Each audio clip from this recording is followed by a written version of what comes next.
A year ago today, with prices already rising, President Biden said that high inflation was, quote, expected to be temporary.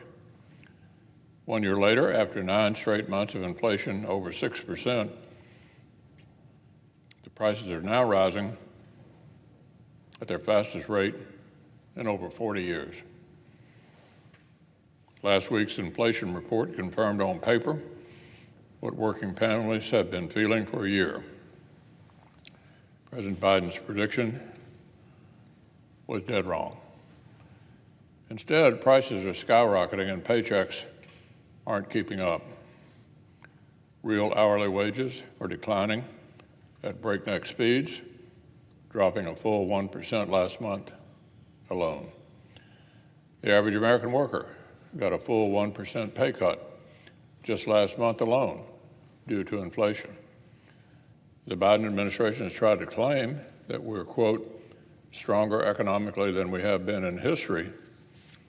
Well, that's what the White House press secretary told reporters earlier this month. Kentuckians know that's utterly absurd. They know the opposite is true. In my home state, the average household now spends over $600 more every month compared to the day President Biden took his oath of office. That comes out to more than $7,300 a year. Inflation is pushing Kentucky families to the brink. As a result, food bank demand is rising and shelves are running low. A soup kitchen in Campbell County put out an urgent call for volunteers as surging visitors threaten to overwhelm its limited staff.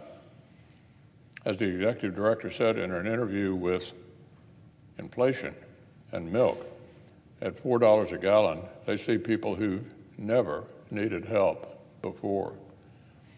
I've received messages from constituents all over the Commonwealth facing the same crisis. Prices are rising while real wages fall. A 59-year-old from Louisville tells me she's worked 2 jobs since she graduated from college in 1987 to save for retirement. Now she's afraid she'll lose her hard-earned money due to this inflation. Another constituent in Hopkins County tells me he worked 60 hours a week for years to afford the home he bought recently. Now, with rising prices, he can't even support his family anymore and might lose his new house as well.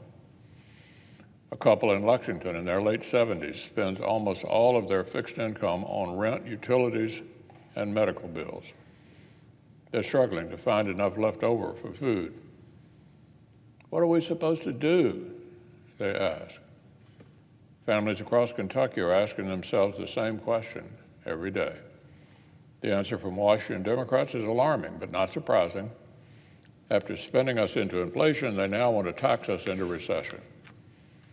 I can't think of a more reckless response for struggling Kentuckians.